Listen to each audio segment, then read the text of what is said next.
So you've seen my ultimate breeding guide, and now you're ready to get yourself a breeding base. Whether you're building your first base or if your current base is just in complete poverty, this is going to be your guide to get it done. Welcome to the channel, guys. Dauntus here. I hope you're enjoying your playthrough of Palworld as much as I am. There are tons and tons of things to do, and the life of this game has just begun, as it's still technically in its pre-release state. I'm in this for the long haul, guys, and my goal is to give you content that is high quality, informative, and easy to understand. As this game evolves, these videos will probably help you stay on track and make sure that you're keeping up to date with everything. That being said, I have a goal of reaching 50,000 subscribers by the end of this year, 2024. Do you think we can do it? I think so. In today's video, we're going to be talking about the game settings that you need to implement for optimization with breeding, the location of where you can build your base, the infrastructure that you need, the pals that you need to actually have a smooth operation with consistent resources. For a more in-depth guide on breeding, you can check out my video titled The Ultimate Breeding Guide. That's going to be your one-stop shop. Okay, first let's take a look at the game settings you're going to want to set up. Click on the world that you're playing in, click on Change World Settings, and then go to Custom Settings. Scroll all the way to the bottom, and the first thing you're going to want to do is look where it says Time H to incubate a massive egg. If you bring this all the way to 0, it's essentially going to make it to where every single one of your eggs that you incubate instantaneously, so you don't have to wait. Now, if you're doing like a hardcore playthrough of this game, of course, you can put this to whatever you want or just leave it to the default. But if you set that to 0, you're going to be breeding very, very quickly. Just below that setting, if you look where it says Max Pals Working at Base, by default, this is set to 15. But if you want to have more workers, to implement more resources, you can bump that up to 20 just to make your life a little bit easier. Next up, while we're down here where it says enable raid events, go ahead and turn that off so your base never gets raided. The location I'm going to show you is actually pretty good and pretty safe. But if you want to make sure that you don't have any disruptions at all and you just want to breed in peace, set that to off. Next up, scroll all the way to the top. We're going to be looking at the day and night cycles. If you guys didn't know, pals only breed during the day, so you're either going to want your daytime speed to be normal at 1 or tapered all the way down so that the days are long. Conversely, you're going to want the nighttime to go by quickly, so go ahead and bump that all the way up to 5. Next up, we're going to talk about the location that you want to place a breeding base in.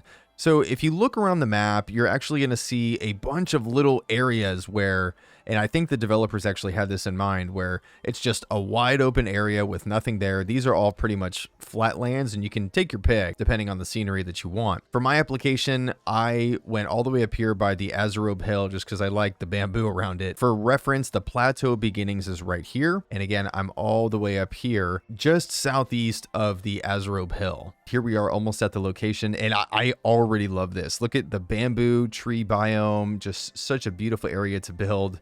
And look at this big wide open area that you can build a base on to basically get these breeding pens set up. So let's go ahead and clear these out. I'm going to do some building, and I'll jump back as soon as I have a little bit more structure to this. I realize that some people might actually have questions about this, so I want to show it in terms of pal box placement. If you don't know, what you can do is you can use the M button to find the center of the location, bring your character as close to the center as possible, and then just place down a pal box, but don't actually build it.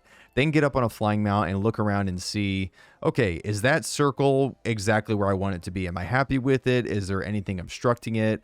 And as soon as you find a good, suitable location for your base to be, you can go ahead and commit to it. So I'm actually happy with this. I'm not looking to farm mining resources. This is only going to be a breeding base, so I think this placement is actually perfect. So for those of you wondering, for reference, I'll go ahead for this base and just show you exactly where my character is. So it's kind of a little bit to the left of the center. So first thing I like to do when I think I found the center is I like to actually add myself a stone foundation, a nice 4 square just to make it look cleaner. And then I like to put stone staircases on every side of it just to make sure that I don't have any issues traversing it. Pals don't have any issues traversing it if they need to. And also it adds a nice clean aesthetic look to ensure that you're happy with your base that you're spending so much time building. After that, you're going to line up the pal box in the center and try to get it as close to perfect as you can and place it. Now, next is going to be jump on your flying mount, get to the air, and check your work. I'm actually really happy with that placement because it doesn't have any overlap with stones or trees. I'm not trying to turn this into a mining base. This is strictly for breeding, and I don't want my pals distracted with anything else. Okay, so here's a final look at the complete base. And I definitely went completely overboard with the actual base itself. I'm not going to even pretend to take credit for this castle that I built. I actually went on YouTube. I got stuck in a hole yesterday, and this girl's channel, her name's Epic Treasure, she did a step-by-step tutorial to build the castle that you see in front of you, except for the little peaks. Those are my addition. So if you're interested, I'll link that in the description, but this is totally not necessary. You can have that poverty shack that you saw at the beginning of the video. First, I want to give you a quick visual tour of what the actual base itself looks like, and then we'll go through and I'll describe line by line why I made some of the choices that I made for efficiency's sake. At the beginning of the video, I described how key the actual PAL box placement is.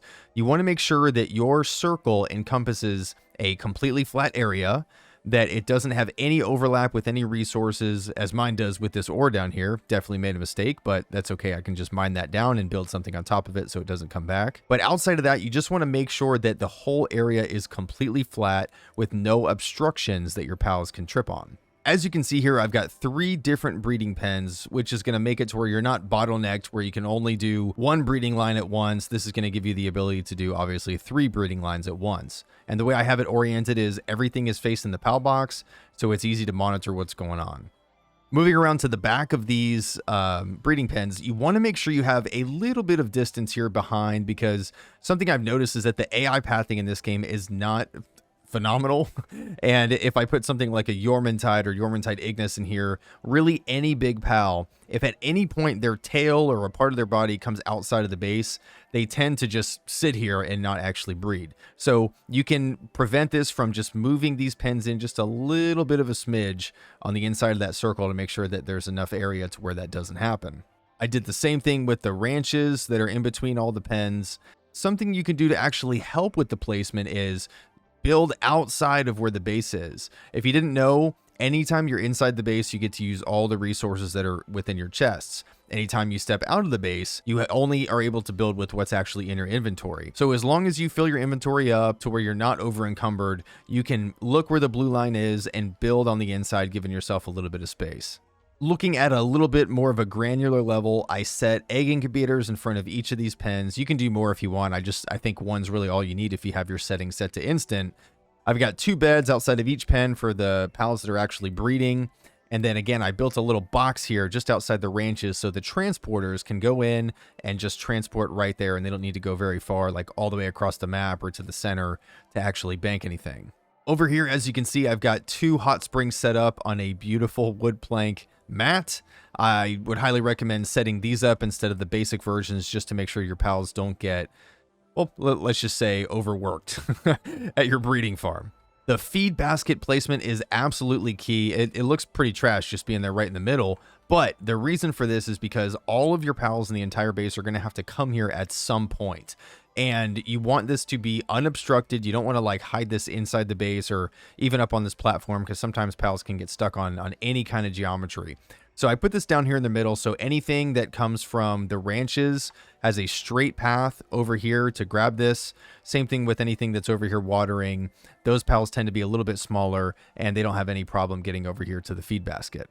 In terms of the agriculture farm, really all you're going to need are berries and wheat. And the reason for that is because if you've seen my last video, or if you've been doing any breeding at all, you'll know that in order to produce cakes, you're going to need berries and flour. And you get flour from taking wheat, bringing it over here to this mill, and then once it gets watered, it gets turned into flour. You're going to need a stove to cook the cakes. I probably could have placed these a little bit better, but I found that my Yormantide and my Yormantide Ignis have no issues watering these. They don't get stuck on anything if I place them here, and so I think this is a pretty safe bet. Out back over here, I built myself a PAL condenser so that you can send your extra PAL friends to the happy nether realm. Before we actually talk about the specific pals that you're going to be putting in here to work, I want to make sure you understand that the abilities or the passive skills that are on your pals can either make them work better or it can make them work worse. This is going to be very important for you to understand so you don't put a bunch of duds in your base.